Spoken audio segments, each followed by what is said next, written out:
Hi friends, ഇന്ന് ഉണ്ടാക്കുന്നത് ബട്ടൂറ ചന മസാലയാണ്. അതിൽ ഈ വെളുത്ത കടല 1 കപ്പ് എടുത്ത് തലേദിവസം വെള്ളത്തിൽ ഇട്ട് വെച്ചതിന് ശേഷം എടുത്തതാണിത്. ഇതാ കുക്കറിലിടുന്നുണ്ട്, ആവശ്യത്തിന് വെള്ളം ഒഴിക്കുന്നുണ്ട്. ഇതിങ്ങനെ കടല മുങ്ങാനും വേവാനും ആവശ്യത്തിന് ഇത്രയും വെള്ളം ഒഴിക്കണം. എന്നിട്ട് ആവശ്യത്തിന് ഉപ്പ് ചേർത്ത് കാര്യം വേവിച്ചെടുക്കാം.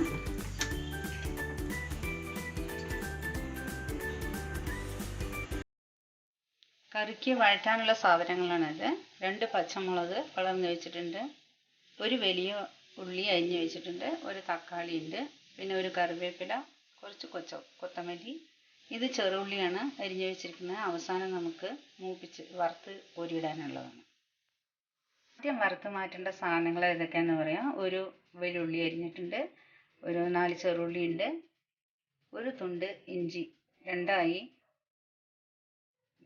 ഇട്ടിട്ടുണ്ട്, 4-5 വെളുത്തുള്ളി ഉണ്ട്. ഇത്രയും മാത്രം ആദ്യം നമുക്ക് ഫ്രൈ ചെയ്തെടുക്കാം.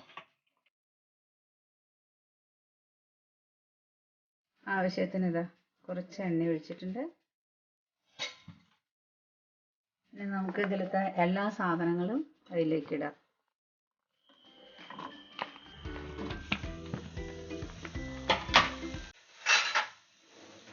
ഇതൊന്ന് വറന്ന് വരുന്നത് വരെ നന്നായി ഇളക്കിയെടുക്കാം.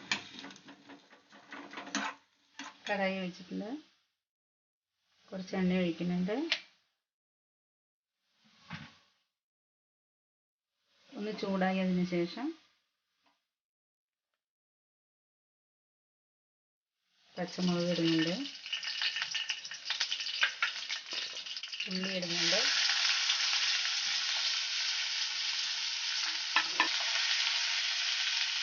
ഇത് ഒന്ന് നന്നായി വഴന്നതിന് ശേഷം മാത്രമേ തക്കാളി ചേർക്കാൻ പറ്റൂ.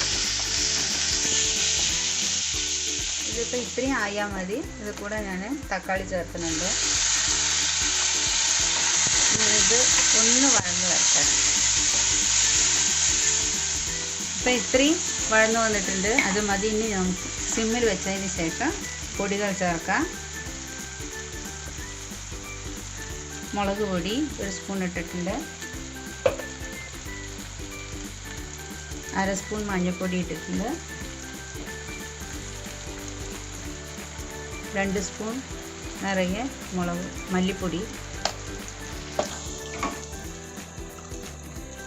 1 സ്പൂൺ കുരുമുളക് പൊടി, 1/4 ടീസ്പൂൺ ഗരം മസാല, 1/2 സ്പൂൺ പെരിഞ്ജീരകപ്പൊടി, 1/2 സ്പൂൺ സാദാ ജീരകപ്പൊടി. ഇത്രയും ഇട്ട് നല്ലതുപോലെ വഴറ്റിയെടുക്കുക.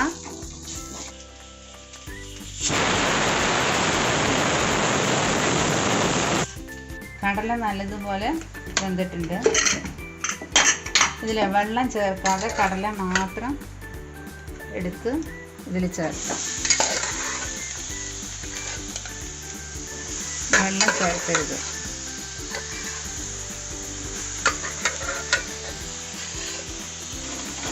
നല്ലതുപോലെ ഇളക്കി കൊടുക്കുക.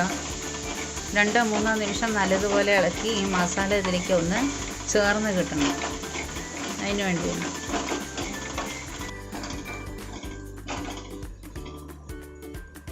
അപ്പം നമ്മൾ നേരത്തെ വഴറ്റി വെച്ചതാണ്. ഇതിലേക്ക് ഈ മസാല ചേർത്ത കുറച്ച് കടല കൂടെ ചേർത്തിട്ടുണ്ട് അരയ്ക്കാൻ വേണ്ടിയിട്ട്. മതിയാവും. ഇത് നമുക്ക് ജാറിൽ കൂട്ടിയിട്ട് അരച്ചെടുക്കാം. യാതൊരു കാരണവശാലും തണുത്ത വെള്ളം ഒഴിച്ച് അരയ്ക്കരുത്. ഈ കടല വേവിച്ച ഇതേ വെള്ളം തന്നെ അരയ്ക്കാനായിട്ട് നമുക്ക് ഉപയോഗിക്കാം.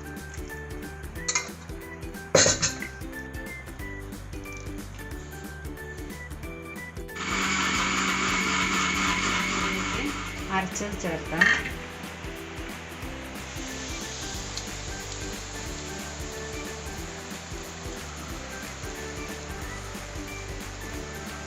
നല്ലതുപോലെ ഒന്ന് ഇളക്കി കൊടുക്കുക.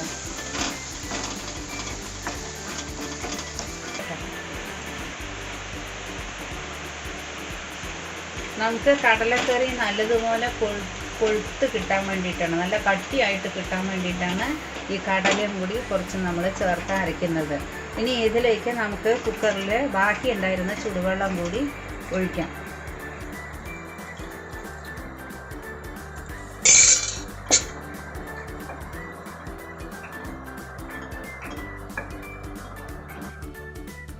ഇനി ഇത് നമുക്ക് ഇങ്ങനെ അടച്ചു വെച്ച് ഒരു 10 മിനിറ്റ് വേവിച്ചെടുക്കേണ്ടതാണ്. അതിന് പകരം നമ്മൾ കുക്കറിലാണ് ഇട്ട് വെക്കുന്നതെങ്കിൽ കൂടുതൽ മസാല നന്നായിട്ട് ചേർന്നിട്ട് വരും. ഒറ്റ വിസിൽ വെച്ചാലും മതി. ഞാനിത് കുക്കറിലേക്ക് ആക്കിയിട്ട് ഒന്ന് തിരിച്ച് വെക്കുന്നുണ്ട്.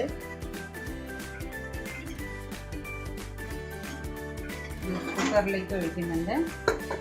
നമുക്ക് എളുപ്പം സമയം ലാഭിക്കാൻ വേണ്ടിയിട്ടാണ് നമ്മളിങ്ങനെ ഒന്ന് ചെയ്യുന്നത്. അതുമല്ല, ഇങ്ങനെ വേവിക്കുകയാണെങ്കിൽ ഒന്നുകൂടെ കടലയിൽ നന്നായിട്ട് മസാല ചേർന്ന് പിടിക്കും.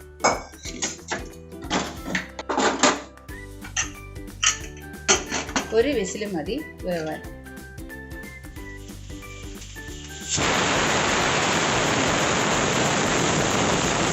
ഇത് നല്ലതുപോലെ ആയിട്ടുണ്ട്. ഗ്യാസ് ഓഫാക്കാം.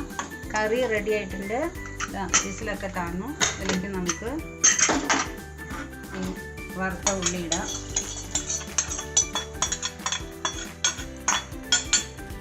അതിൻ്റെ കൂടെ അരിഞ്ഞ് വെച്ച കൊത്തമല്ലി കറിവേപ്പിലയും ചേർക്കുന്നുണ്ട്. നന്നായി ഒന്ന് വഴറ്റാം. കറി നല്ല കട്ടിയുണ്ട്. നമുക്ക് വേണമെന്നുണ്ടെങ്കിൽ കുറച്ച് ലൂസായിട്ട് കിട്ടുന്ന വേണമെന്നുണ്ടെങ്കിൽ ചുടുവെള്ളം തന്നെ ഒഴിച്ചാൽ മതി. അല്ലാതെ തണുത്ത വെള്ളം ഒഴിച്ചു കഴിഞ്ഞാൽ ഈ കടല കുറച്ചുകൂടെ കല്ലിച്ച് പോകും. അതുകൊണ്ടാണ് തണുത്ത വെള്ളം ഒഴിക്കരുത് എന്ന് പറയുന്നത്.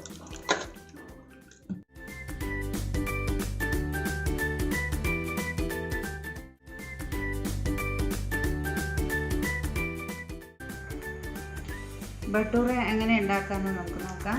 അതിലേക്ക് 1 കപ്പ് മൈദാമാവ്, ഒരു ബൗള്. നമുക്ക് ആവശ്യത്തിനുള്ളത് എടുക്കാം, പക്ഷേ ഒരേ അളവായിരിക്കണം. ഇത് ഗോതമ്പ് മാവാണ്.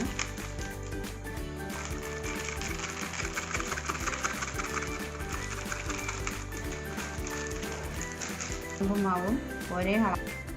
നമ്മൾ എത്ര അളവിന് എടുക്കുകയാണെങ്കിലും സമമായിരിക്കണം മൈദാമാവും ഗോതമ്പ് മാവും. അത്രയേ ഉള്ളൂ. ആവശ്യത്തിന് ഉപ്പ് നമുക്ക് ചേർക്കാം. എന്നിട്ട് നല്ല കട്ടിയായിട്ട് ചപ്പാത്തി പരുവത്തിന് അല്ലെങ്കിൽ പൂരി പരുവത്തിന് നമുക്ക് നല്ല കട്ടിയായിട്ട് എടുക്കാം, കുഴച്ചെടുക്കണം. ഇപ്പം നല്ലതുപോലെ കട്ടിയായി കുഴഞ്ഞു വന്നിട്ടുണ്ട്. ഒരു ചപ്പാത്തി നമ്മൾ എങ്ങനെയാണോ ഉണ്ടാക്കുന്നതെന്ന് വെച്ചാൽ അത്രയും വലുപ്പത്തിൽ വേണം എടുക്കാൻ. കാരണം മൈദാമാവ് നമുക്ക് അത് പെരുക്കാൻ കിട്ടില്ല. അതുകൊണ്ടാണ് എല്ലാം ഉരുളകളാക്കി വയ്ക്കുക.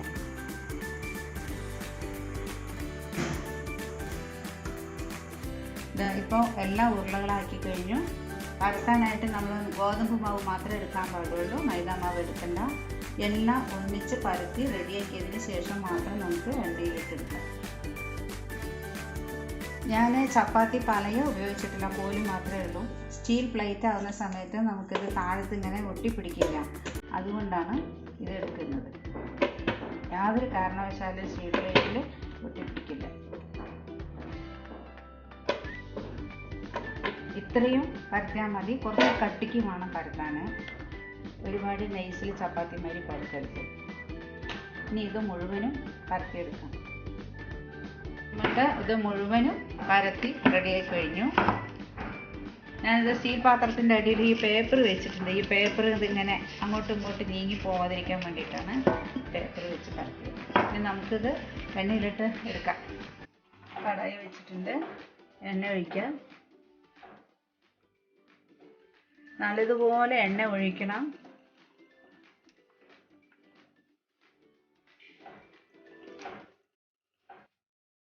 എണ്ണ ഇത്രയും മതിയാവും.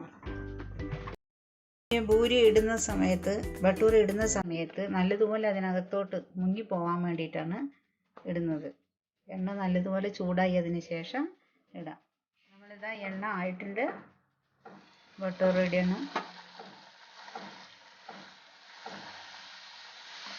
ഇതിങ്ങനെ നല്ലതുപോലെ എണ്ണയിൽ കാത്തി കഴിഞ്ഞാൽ മാത്രമേ ഇതിങ്ങനെ പൊന്തി വരുള്ളൂ. അതിന് വേണ്ടിയിട്ടാണ് ഇത്രയും എണ്ണ നമ്മൾ ഒഴിച്ചത്.